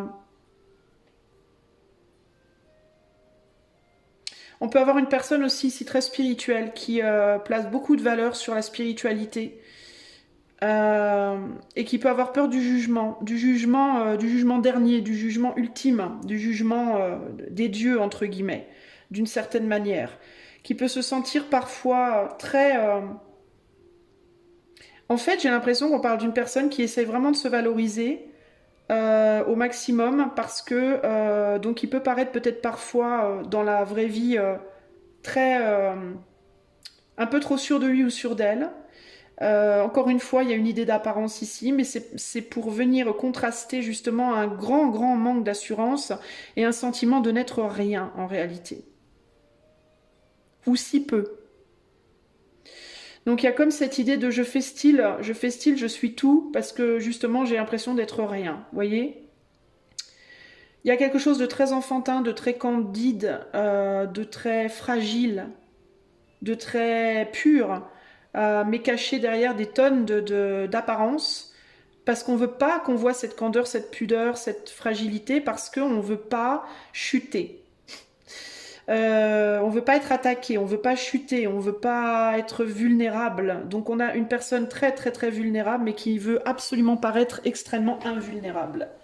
Donc elle peut parfois se comporter de manière très dure, très froide, très cash, très coupante, tranchante, voire méchante.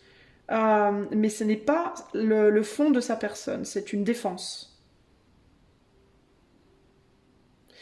Et on me remet ce mot liquéfié, liquéfié. On peut parler d'une personne qui est très haut, qui est extrêmement sensible, voire hypersensible, homme ou femme. Cette personne sera d'autant plus tranchante si c'est un homme. Euh, ouais, on a une grosse sensibilité. On a une personne qui a pu prendre des drogues ou qui peut prendre de la drogue ou de l'alcool. Il peut y avoir de l'alcoolisme ou des problèmes d'addiction chez cette personne. Euh, par recherche de dissolution, j'entends. D'annihilation. Parce que parfois la douleur peut être si forte, la fragilité peut être si douloureuse, ce sentiment de fragilité et ce sentiment de n'être rien en fait, peut être parfois si douloureux qu'on a besoin de dissoudre ça dans une substance. Pour s'auto-dissoudre temporairement, pour ne plus ressentir, pour ne plus souffrir. Et ça, on le fait de manière cachée. Si la personne le fait, il est possible que personne ne le sache. Ou alors que très peu de gens le sachent, ou alors qu'on le sache mais qu'on ne la voit pas faire parce qu'elle se cache pour le faire. J'entends les oiseaux se cachent pour mourir aussi, si c'est très particulier ce que j'entends. Ouais, c'est quelqu'un qui va pas montrer ses pires moments, qui va essayer de planquer ses pires moments. Euh, Et j'entends aussi décomposer, dédoubler. Il peut y avoir des dédoublements de personnalité. Il peut y avoir des gens ici qui ont des problèmes de personnalité, qui peuvent être un peu Dr. Jekyll et Mr. Hyde, euh, qui peuvent avoir une bipolarité. On peut avoir des bipolaires. On peut avoir des multiples personnalités. Je ne sais plus comment on dit ça. Il y a un terme particulier, mais je ne sais plus. Euh, Et encore une fois, tout ça, c'est toujours en résultante de traumas. Et c'est pas nécessairement des traumas en mode des gens qui ont été... ça peut être des gens qui ont été abusés, violés, torturés ou je sais pas quoi. Mais pas nécessairement. Il y a certaines personnes qui vont avoir été traumatisées simplement des effets du monde, de la vie, sur une trop grande sensibilité. Voilà. Là où, par exemple, un divorce de parents, pour une personne, on va dire normalement sensible, bah, ça passerait à peu près crème, à peu près. Il y a toujours quelques séquelles, mais voilà. Et ben pour ces personnes-là, ça peut être une dévastation absolue, ça peut être un trauma absolu, vous voyez. C'est-à-dire que ce qui peut être moyennement traumatisant pour une personne lambda, ben pour ces personnes-là, ça peut être un traumatisme extrême. Un parent qui aurait un jour été violent. Des insultes qu'aurait fusées à un moment donné d'une personne aimée, voyez, une trahison sentimentale. Pour ces personnes-là, ça peut être vécu véritablement comme une guerre, quoi, hein, comme une guerre atomique, quoi, voyez. Alors que pour une autre personne pourrait dire ah bon, oui bon, c'est ça craint, c'est nul, mais bon voilà. Et ben ces personnes-là, non, c'est pas que ça craint, c'est nul, c'est une dévastation absolue, vous voyez. Mais elles vont pas le montrer, elles le diront pas. Elles le diront pas par souci peut-être aussi justement que ce soit pas compris. Ou peut-être qu'elles ont essayé de le dire dans le passé, mais que ça n'a pas été compris. C'est des personnes qui peuvent être aussi beaucoup dans la communication, mais assez superficielle. C'est-à-dire qu'on va peut-être ici beaucoup parler pour pas dire grand-chose finalement.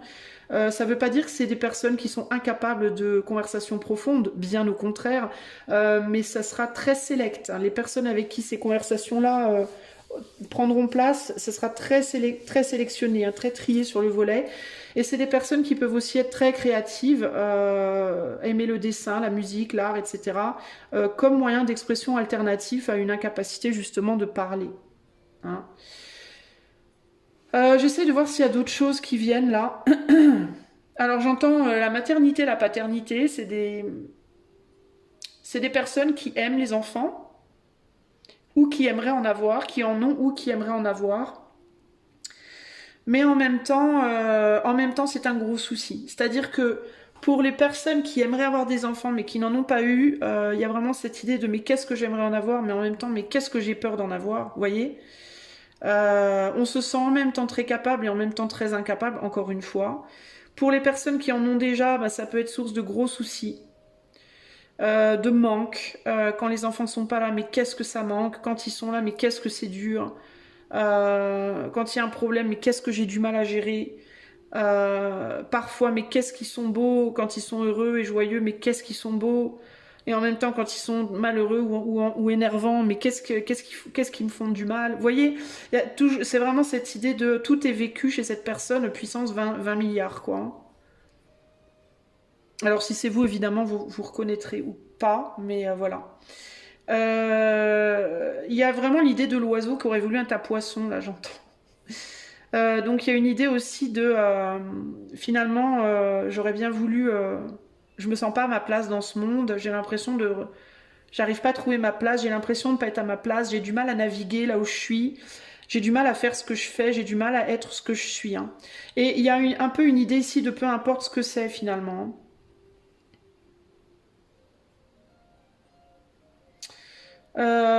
Il y a vraiment l'idée du voyage aussi hors frontières ici, du voyage changement de pays. J'entends l'huître aussi, c'est une personne qui peut aimer les huîtres ou les perles. Mais il y a vraiment l'idée du voyage longue distance. Alors ça peut être une personne qui vit loin de chez elle, qui vit dans un pays qui n'est pas son pays d'origine. Ça peut être une personne qui est beaucoup amenée à voyager. Euh, et ça peut être une personne aussi qui laisse derrière des êtres chers, qui le fera ou qui l'a fait ou qui est en train de le faire. Mais alors quand cette personne elle voyage, par contre, j'ai l'impression qu'elle est en mode automatique. C'est bizarre. J'ai l'impression que cette personne, en fait, elle a un endroit, une base, un pays, une maison. Et quand elle part, elle laisse son cœur derrière et elle avance en mode automatique. On dirait elle est très performante, cette personne, quand elle voyage, quand elle bouge. Alors ça peut être aussi quand elle travaille, quand elle fait ce qu'elle a à faire, son devoir, entre guillemets. Quand elle est lancée dans quelque chose, il y a une performance, je vais droit au but, je fais ce que j'ai à faire. Il peut y avoir une grande conscience de l'effort du travail, mais par contre, derrière moi, je laisse mon cœur, je laisse mes émotions, je laisse mes larmes, mon sang. Enfin, il y a vraiment un côté comme ça. Mais je me mets en mode automatique pour ne pas ressentir, justement. C'est quelqu'un qui peut être en couple, c'est quelqu'un qui peut aimer très fort une personne et qui peut parfois devoir quitter cette personne, être loin de cette personne, mais quand cette personne est loin de sa personne, elle est en mode automatique et son cœur est resté derrière, véritablement. Elle voit cet autre comme sa perle. Ça peut être néanmoins une relation plus charnelle que profonde. Malgré qu'il y a énormément d'émotions. Alors c'est très intéressant d'ailleurs, parce qu'il y a un vrai contraste groupe 3 entre la capacité à ressentir des émotions profondes et en même temps une forme de superficialité dans les relations. Par peur peut-être justement que la profondeur soit trop douloureuse. Donc il peut y avoir des personnes ici qui, sur le plan relationnel, sentimental, vont être beaucoup plus dans la facilité à exprimer leurs émotions par la sexualité. Tout ce qui est rapport charnel peut être un peu superficiel, que par des grandes déclarations, un engagement concret, etc. etc. Pas parce qu'ils n'aiment pas ces gens-là, mais parce que l'amour est synonyme de grande douleur. Donc pour ne pas souffrir, on en reste à quelque chose de plus charnel et superficiel. Il y a un côté très protecteur chez ces gens-là aussi, ils protègent ce qu'ils aiment très fort, mais parfois de manière très dure aussi. Et tout est basé chez ces gens sur les émotions extrêmement exacerbées. Vraiment une sensibilité très très exacerbée.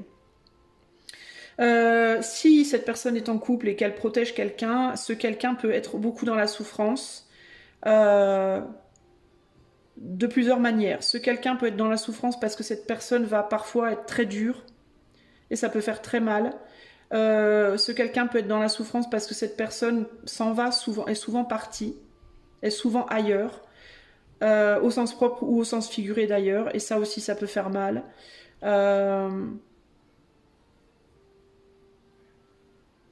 J'entends le mot transparent aussi. Est-ce que la personne qui est laissée derrière, la perle entre guillemets, peut parfois avoir l'impression d'être transparente, que l'autre ne la voit pas ou ne le voit pas? Ou est-ce que c'est... Mais j'ai l'impression que la personne qui part devient aussi transparente quand elle s'en va. C'est-à-dire qu'elle est là, mais elle n'est pas là, quoi. Vous voyez? Elle est là sans être là. Là où elle va, je veux dire. Hein. Parce que une partie d'elle reste vers la perle. Vous voyez? Donc il y a une partie qui part, mais il y a une partie qui reste. Donc là où elle va, ben, elle est là, mais elle n'est pas vraiment là. C'est vraiment que la partie apparente qui est là. Mais la partie profonde, elle est restée derrière. Vous voyez? Donc, globalement parlant, on revient sur cette idée d'être beaucoup, beaucoup dans les apparences. Alors, on va continuer le message pour le groupe 3. Qu'est-ce qu'on veut dire d'autre à groupe 3? Ah bah voilà, on a plein d'oiseaux. Tout un tas d'oiseaux. Qui s'envolent, qui s'envolent, qui s'envolent. Bon, et clairement, il peut vraiment y avoir beaucoup, beaucoup de voyages. Hein, beaucoup, hein. Il peut y avoir beaucoup de déplacements. Alors, ça ne veut pas nécessairement dire que la personne, elle voyage tous les jours ou qu'elle a un métier dans lequel elle voyage tout le temps, mais ça peut être qu'elle a beaucoup voyagé déjà, dans le passé. Hein. Ça peut être aussi le voyage au niveau des idées. Hein. Ça peut être quelqu'un qui est tout le temps absent, qui réfléchit tout le temps, qui se perd dans ses pensées. Ça peut être quelqu'un qui a plein de rêves, plein d'envies, qui se disperse beaucoup, qui est très sociable aussi, hein, mais toujours dans la superficialité pour moi.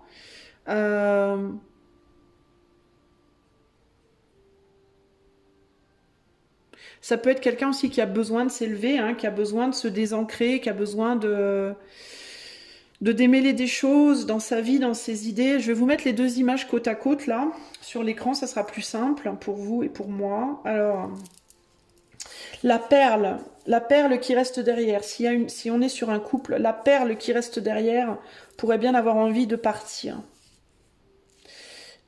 Pourquoi? Parce que la perle est malheureuse. La perle est malheureuse dans cette situation. La difficulté de vivre cette relation est trop grande pour elle.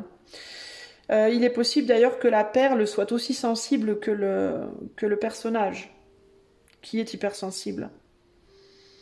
On peut être sur deux personnes qui se ressemblent énormément là, qui ont beaucoup de points communs. Même s'ils n'ont pas la sensation.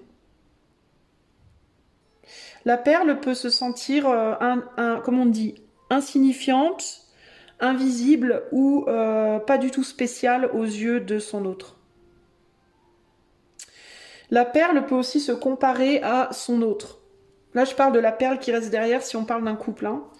La perle qui reste derrière quand madame ou monsieur voyage, donc le caractère, on va dire, général de mon histoire, caractère principal de mon histoire, le caractère numéro 3, du choix 3, l'oiseau.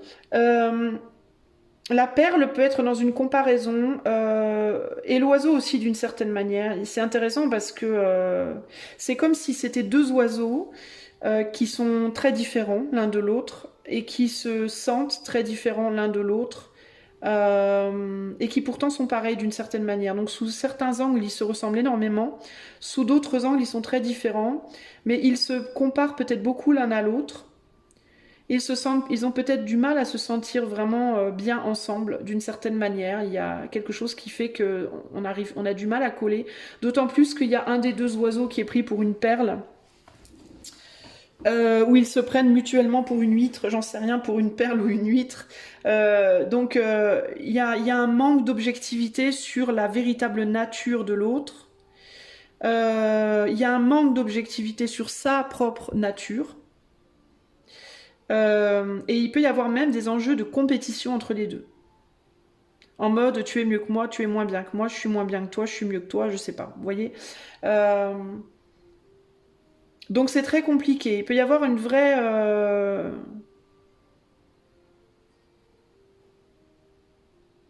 Alors il y a vraiment l'idée avec cette carte du Dixit que quand on est ensemble, quand on est posé au même endroit, on est plutôt confit. Mais dès qu'on cherche à s'élever un peu, dès qu'on cherche à se bouger un peu, ça part dans tous les sens et on a du mal à savoir qui fait quoi, qui va où. On peut s'en mêler, on peut se faire tomber, c'est le bordel quoi. Hein. On sait pas trop dans quelle direction on va, où on veut aller, on peut chercher à suivre l'autre alors qu'on veut pas vraiment, enfin c'est le bordel quoi. Dès qu'on sort du nid en fait, tant qu'on est dans le nid ça va à peu près bien, encore qu'on peut s'étouffer pas mal. Mais dès qu'on sort du nid, c'est un peu le foutoir quoi. On se sent plus libre, on peut se dégourdir les ailes, certes, mais le démarrage est compliqué, puis après on s'éloigne, et puis après on se retrouve, mais quand on se retrouve on s'étouffe, alors on repart. Bon, c'est un peu bizarre cette histoire-là. C'est pas hyper stable, quoi. C'est pas hyper. Mais après, ça fonctionne, quoi. J'ai envie de vous dire, hein. Ça paraît quand même comme une affaire qui roule, plus ou moins. Mais il y a quand même un enjeu de souffrance. Alors, peut-être parce que il y en a un qui s'envole beaucoup et qui écrase l'huître. L'huître, elle est peut-être tout en dessous des oiseaux, là, sur la carte du Dixit. Puis du coup, bah, elle peut pas respirer, quoi, hein. L'oiseau, lui, il se barre à droite, à gauche, il part, il revient, il part, il revient, il part, il revient, mais elle est tout le temps dans le nid, elle peut pas bouger, puis elle fait rien, quoi. Et puis elle peut se sentir très seule et très triste. Puis pas mal étouffée, comme si on la voyait plus, quoi. On pourrait imaginer que l'oiseau rentre dans le nid, il se couche dessus, il fait caca dessus, il mange dessus. Vous voyez ce que je veux dire? Il peut y avoir un côté comme ça. Voire il la mange elle. Après, je sais pas si les oiseaux mangent des huîtres, mais bon voilà. Mais il peut y avoir un côté. Alors du coup, l'oiseau qui va garder la perle, ça peut être une pie, et c'est très intéressant parce que justement, mon image d'oiseau à gauche. Enfin, moi j'y vois un oiseau, mais si vous voyez d'autres choses, je vous invite évidemment à prendre ça en compte aussi, hein. Mais la pie, elle est noire et blanche. Elle est malicieuse, la pie, elle est voleuse, la pie, puis elle garde ce qui est précieux, elle partage pas, Donc il peut y avoir des enjeux comme ça de ouais, toi tu te barres, tu reviens, tu pars faire, t'es tout le temps en aventure, t'as tout le temps quelque chose à faire, t'es tout le temps à droite à gauche, tu sociabilises, tu fais plein de choses et moi je suis là toute seule derrière quoi. Et alors la pie elle va répondre bah oui mais moi quand je pars, mon cœur il est avec toi, c'est juste un côté de moi qui part, c'est pas tout mon être, tu es précieuse, gna gna gna, mais je peux pas t'emmener avec moi, tu es une huître, tu es une perle d'huître, tu vois. Tu peux pas voler, toi. Donc il peut y avoir l'idée ici de deux êtres aussi qui cherchent à cohabiter, mais qui se ressemblent pas trop, puis c'est compliqué, quoi. Mais qui s'aiment parce que l'un admire chez l'autre sa capacité d'être ce qu'il est, quoi. C'est-à-dire que l'huître, elle rêve d'être un oiseau en regardant l'oiseau voler, puis l'oiseau rêve d'être une huître en regardant sa perle dans l'eau de mer, quoi, dans sa coquille, quoi. Pourquoi? Parce que l'oiseau, il vole alors qu'il préférait bien être une huître, et l'huître, ben, elle est huître alors qu'elle préférerait bien voler, en fait. Donc il y a cette idée de reconnaître chez l'autre ce qu'on voudrait être et qu'on n'arrive pas à être, en fait. Et l'autre, du coup, devient un peu le pansement d'une condition personnelle qui est trop douloureuse. Donc il y a une idée un peu ici de vivre par procuration à travers l'autre, en fait, hein. Mais ça reste quand même douloureux, vous voyez ce que je veux dire? Parce que du coup, bah, l'oiseau qui s'envole, ben, il y a toujours cette partie de lui qui reste attachée au sol. Et puis, et qui du coup fait que l'envolée n'est pas vraiment complète, on va dire. Et l'huître qui reste au sol, ben, elle est là à attendre l'oiseau dans un nid, alors qu'elle ne devrait pas être dans un nid, elle devrait être dans la mer, dans son élément. Puis il y a une partie d'elle qui s'envole et qui fait qu'elle ne peut pas non plus remplir ses fonctions d'huître, entre guillemets. Donc c'est très délicat cette histoire, on est dans la larme permanente. On est dans le mal-être, dans la torture un peu permanente. Est-ce que ça peut continuer? En fait, je pense que c'est la question à se poser. Est-ce que vous arrivez à trouver un moyen de fonctionner ensemble de manière à ce qu'on souffre pas trop, ou est-ce qu'au contraire ça fait trop mal? Auquel cas, ben, qu'est-ce qu'il faudrait faire? Euh, est-ce qu'il y a possibilité pour vous de faire ce que vous voulez faire? C'est-à-dire pour l'oiseau de devenir une huître, s'il a envie de devenir une huître, et pour la et pour l'huître de devenir un oiseau? Ou alors, pour l'oiseau de trouver un oiseau et pour l'huître de trouver une huître. Voyez? Parce que je vous disais tout à l'heure qu'il pouvait y avoir des problématiques par rapport au fait d'avoir un enfant. Et en effet, je vois pas comment un oiseau et une huître peuvent avoir un enfant. C'est compliqué, quoi. Un oiseau-huître, un huîtreau. Vous voyez ce que je veux dire? Ce serait vraiment compliqué. Et puis comment faire quand il y en a un des deux qui est toujours parti, l'autre qui part jamais. Enfin, on est vraiment sur des oppositions en termes d'éléments et de. Enfin, le ciel et l'eau qui cherchent à s'accoupler, c'est compliqué, quoi. Euh, Ce qui peut vous relier, c'est la parole, parce que le bec est jaune. Donc j'allais dire le ciel et l'eau, ça peut faire de la vapeur d'eau, ça peut faire des nuages ou je sais pas quoi quand il y a de la chaleur, et la chaleur elle est dans le bec, donc dans la parole. Ce qui peut vous retenir ensemble beaucoup, c'est la communication. D'ailleurs, je note que sur la carte du Dixit, on a des oiseaux sur un fond bleu, bleu-vert, avec un petit peu de vert. Alors c'est bizarre parce qu'on n'a pas beaucoup de vert, on a quand même surtout du bleu. Donc il peut y avoir énormément d'élévation et de guérison, de purification par la parole entre vous deux. Peut-être que vous, groupe 3, si on parle d'un couple ici, on est beaucoup dans une communication précieuse. Vous communiquez très très très bien ensemble, possiblement. Vous arrivez à vous élever ensemble par la parole. La question étant, est-ce que ça suffit à rester ensemble ou à créer un couple ou à rester en couple? Peut-être, hein, au final. Hein. On dirait aussi que l'huître, c'est l'œil de l'oiseau. Comme si l'oiseau était en action et qu'il était dirigé par l'huître au final, comme si l'oiseau en fait portait la vision de l'huître. Et l'oiseau c'est les ailes de l'huître, hein. Donc ouais c'est ça, c'est comme si l'huître pouvait s'élever à travers l'oiseau. Alors peut-être qu'il y a une élévation sociale aussi, peut-être que l'huître arrive à s'élever socialement grâce à l'oiseau. Donc je vous dis, l'huître-l'oiseau, c'est deux personnes. À vous de voir comment qui est quoi.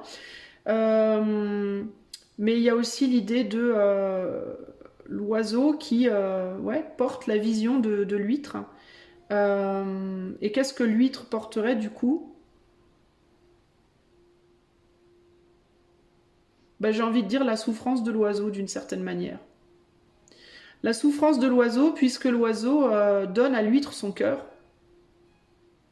Donc en fait, est-ce qu'on est dans un cas d'une personne qui bouge beaucoup, qui est tout le temps par monts et par vaux, qui rentre à la maison, qui se décharge sur l'huître de tout ce qu'il ou elle ressent, et qui pour s'alléger et pouvoir repartir. Donc l'huître, elle puise toutes les émotions positives ou négatives de l'oiseau, qui du coup la maintiennent dans une condition d'huître éternelle, entre guillemets. Et l'oiseau, prend la vision de l'huître et va la réaliser à travers ses propres ailes. Mais il se condamne, du coup, cet oiseau, lui, a toujours réalisé, bossé pour l'huître, quoi. Donc en fait, ici, c'est quand même délicat, hein. Il y a énormément de codépendance, du coup, et il y a cette idée, encore une fois, de... on se rend service d'une certaine manière, on est dans une codépendance, on apporte à l'autre une partie manquante, mais qui ne nous permet pas d'être vraiment pleinement soi. Il y a encore une fois cette idée de vivre par procuration les choses. Comme l'oiseau n'arrive pas à vivre ses émotions, il remet ça dans les mains de l'huître. Et comme l'huître n'arrive pas à se bouger, elle remet ça dans les mains de l'oiseau. Mais alors qu'en réalité, est-ce qu'il vaudrait pas mieux récupérer cette partie de soi qui est manquante et qui a été prise par l'autre? Parce qu'on en souffre en fait, l'oiseau souffre de ne pas pouvoir gérer ses émotions et l'huître souffre de ne pas pouvoir bouger finalement ou s'élever.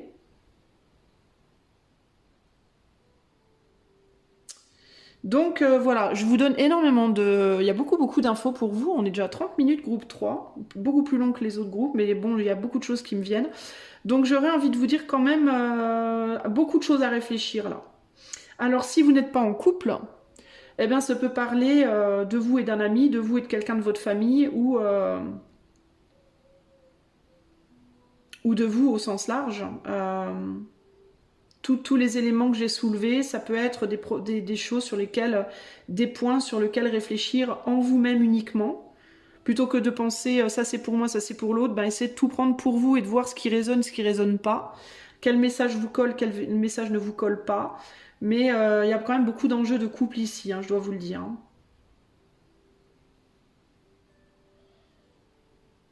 Alors évidemment, au sens large, si on parle d'un couple, on peut dire que votre couple est quand même assez impressionnant. Il y a quelque chose dans votre couple qui impressionne, mais il y a aussi quelque chose dans votre couple dont on se méfie. On dirait que vous étonnez, vous intriguez et en même temps on vous fait pas trop confiance, on se méfie de vous.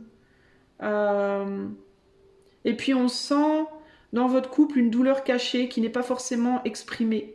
Une douleur silencieuse, un problème silencieux, quelque chose, des enjeux peut-être j'entends de domination, de dominant-dominé. Dans un sens ou dans l'autre, dans certains cas, on peut penser que c'est la femme qui domine, dans d'autres c'est l'homme. Dans d'autres cas encore, on ne sait pas trop. Mais on sent des douleurs qui sont tues, qui sont pas montrées, qui sont pas exprimées, mais qui pourtant sont bien là. Et on sent une forme de superficialité, une forme d'apparat, une forme de oui bon, il montre ci, il montre ça, mais on sent bien que derrière il y a quelque chose qui va pas.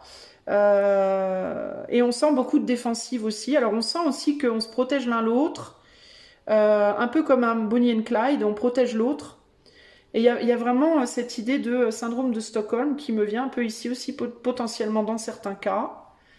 J'ai mal, mais je veux pas parce que en même temps j'aime l'autre. L'autre me fait du mal, mais en même temps je l'aime, donc je veux pas. Vous voyez, c'est délicat, hein. La situation est quand même assez délicate, les amis du groupe 3 là.